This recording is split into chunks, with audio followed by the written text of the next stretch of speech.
what we wanted to do with Far Cry 4 is we wanted to be able to say, if you can see it, you can go there, right?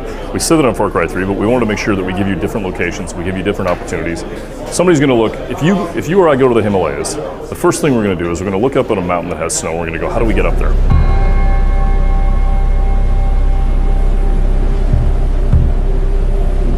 We want to give you the chance to be able to go up there and have a credible experience. We give you the meat that you can throw to call the animal to be able to come in and be able to kill somebody in the snow. We know that the wind is going to be howling. We know that it's going to be cold. We know that you want to be quiet. We know that everybody up there is a reason for being there. And so it's all about how you choose to attack it.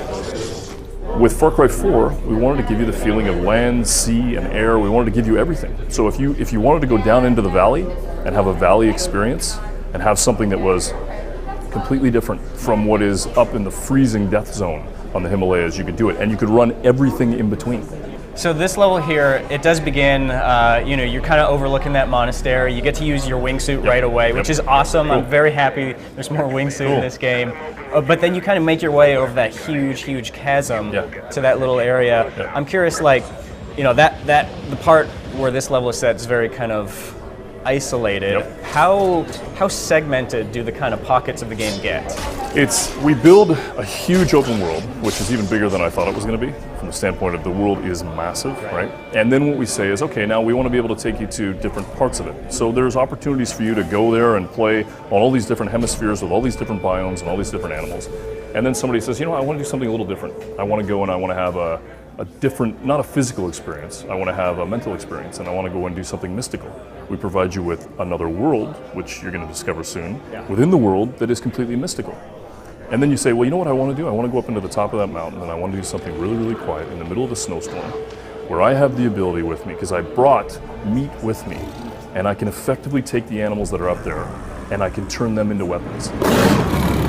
I was trying to piss off, are those yaks that you see at the beginning? Yeah. I was trying to piss them off. And you can. Yeah, I noticed that they were kind of drawn towards the enemies eventually. I was trying to kind of like stampede them? Yeah, okay. Stampede them. Cool. I didn't realize I had the meat, so I was just shooting them in the butt with my silenced assault rifle. Didn't work as well as I was hoping. They respond well to fire. If you put a little bit of fire down and you can get those things moving, they're a stampede, right? What happens when you take all the weapons away and you say, I'm going to play the level and I'm just going to use animals and meat? I'm just going to weaponize the animals, and I'm just going to figure out how to bring in these animals and basically turn them into weapons. It's the paleo diet of video games. Exactly. The truth is that we build this living world, and we build this toy box, and we're not exactly sure how people are going to use it. So we give you the tools, and then you show us, and then we kind of sit back and watch and go, I had no idea. I had no idea that was possible, and that's the best part. Do you find yourself consciously saying, all right, there's a tipping point that we're approaching. We can't make it too insane, too ridiculous. We have to kind of maintain this certain level of, I don't want to say credibility, but I think we try and give you things that you or I could do in our lives that would maybe facilitate the dream state that you could do the things that you could do in some of the elements of Far Cry. So there's always going to be a fictional conceit that makes it plausibly real, right?